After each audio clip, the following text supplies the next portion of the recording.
Hello everyone, आज मैं आप लोगों को बताने वाला हूं 5 वो सीक्रेट बूस्टर टिप्स जिससे आपके मार्क्स श्योरली इंप्रूव हो जाएंगे। तो stay with me for the next 5 minutes और आपको सारी सीक्रेट रेसिपी मैं बताने वाला हूं। सो पहले टिप क्या है आप लोगों को दिख रही है, फर्स्ट रीड इट आउट।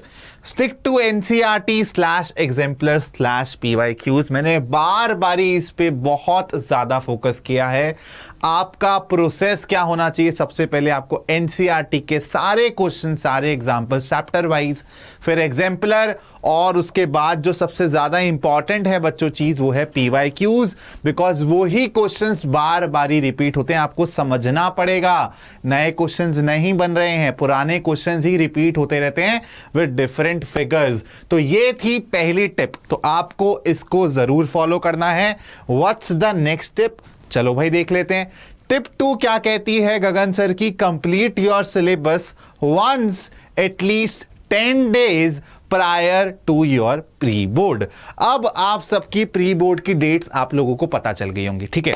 जैसी प्री बोर्ड की डेट्स पता चली होंगी, दिल की धड़कनें भी थोड़ी सी बढ़ गई होंगी कि भाई बोर्ड नजदीक है। तो अब आप लोगों को क्या करना है, मान लो मैं एक ऐसा स्टूडेंट हूं जिसकी डेट है प्री बोर्ड की 25 नवंबर, तो मेरे को 15 नवंबर तक क्या करना है, एटलीस्ट अपना सिलेबस एक बारी खत्म कर लेना है। मतलब मेरे पूरे का पूरे नोट्स बन जाने चाहिए, मेरी उसकी NCERT और एग्जाम्पलर कवर हो जानी चाहिए। मैं रेफरेंस बुक्स की बात नहीं कर रहा, इसलिए मैंने क्या बोला है, अब क्या करो, हर चैप्टर को कंप्लीटली पढ़ लो through NCERT and exemplar.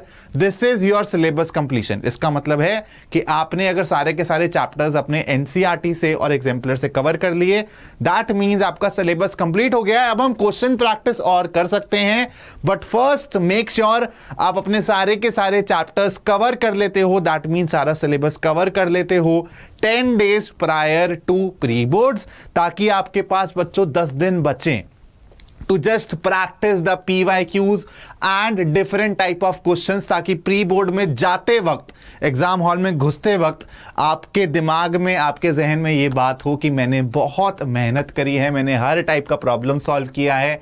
NCERT हो, एग्जाम्पलर हो, जितने भी टाइप के प्रॉब्लम्स बन सकते थे मैं वो करके एग्जाम हॉल में घुस रहा हूं, तो आपके मार्क्स फॉर श्योर अच्छे आएंगे, ठीक है। अब बात करते हैं टिप 3 की। टिप 3 क्या है बेटा, हैव परफेक्ट नोट्स। मैंने बार बारी ये चीज बोली है, आप लोगों की रिवीजन बहुत इजी हो जाएगी अगर आप अभी नोट्स बनाने में मेहनत कर लेते हो। आपके परफेक्ट नोट्स में क्या क्या चीजें होनी चाहिए, इस चीज का ध्यान रखो। कौन कौन सी चीज है, all important theorems, all important proofs, ठीक है, आपके स्टार मार्क करके नोट्स में मेंशन करो ये सब चीजें। इसके साथ साथ आप जब NCERT और एग्जाम्पलर करोगे तो आपको खुद से पता चलेगा कौन से क्वेश्चंस में आप फंस रहे थे, वो क्वेश्चंस भी मार्क करके लिखो अपने नोट्स में, ताकि जब आप रिवाइज करने बैठो, बुक से दोबारा क्वेश्चन करने बैठो, तो आपको पता हो कि यार इस क्वेश्चन पे मेरे को एक्स्ट्रा फोकस करना है क्योंकि पहली बारी मेरे को इस क्वेश्चन ने फंसाया था। तो you need to have the perfect notes, ठीक है।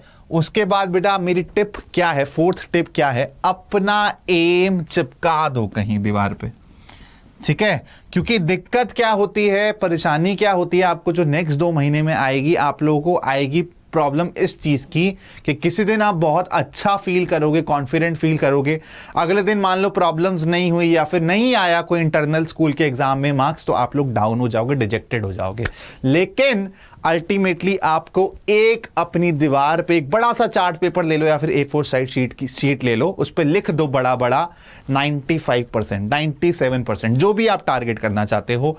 मैथ्स में 100% मार्क्स, जो भी आपका टारगेट है चिपका दो, ताकि आपको जब वो टारगेट दिखे डेली बेसिस पे तो अपने आप ही आपको एक सेल्फ बूस्ट मिलेगा, अपने आप ही आप मेहनत करने के लिए और ज्यादा एफर्ट करोगे, ठीक है।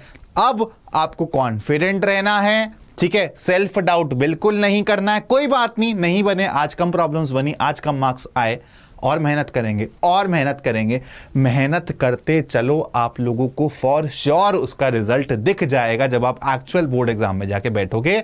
आपको डेली सीखना है, डेली इंप्रूव होना है, ठीक है, डेली सीखना है और डेली इंप्रूव होना है। चलो अब बढ़ते हैं लास्ट सीक्रेट टिप पे। लास्ट सीक्रेट टिप क्या है, बार बारी आपको ये चीज समझाई गई है कि प्रैक्टिस का कोई सब्स्टिट्यूट नहीं है, और अगर मैं अपने वर्ड्स में बोलूं कॉपियां भरो।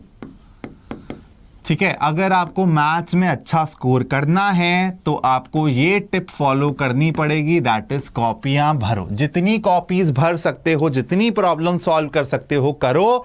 मल्टीपल रिवीजन करनी पड़ेगी। सिलेबस एक बारी कंप्लीट होने के बाद बार बारी आपको चैप्टर्स रिवाइज करने पड़ेंगे, इंपॉर्टेंट थ्योरम्स रिवाइज करनी पड़ेगी, इंपॉर्टेंट प्रूफ्स रिवाइज करने पड़ेंगे, ताकि एंड आते आते आप इतने ज्यादा सक्षम हो जाओ, आपको सारी चीजें इतने अच्छे से जहन में बैठ जाएं। क्योंकि होता क्या है, यूजुअली एंड तक आते आते जो सिली मिस्टेक्स होती है, नर्वसनेस होती है, वो जब होती है जब आपका ना सिंक नहीं बैठा होता परफेक्ट आपके दिमाग का और अपने हाथ का। तो ये सिंक कैसे बैठेगा बेटा? प्रैक्टिस करके बैठेगा। तो practice as much as you can.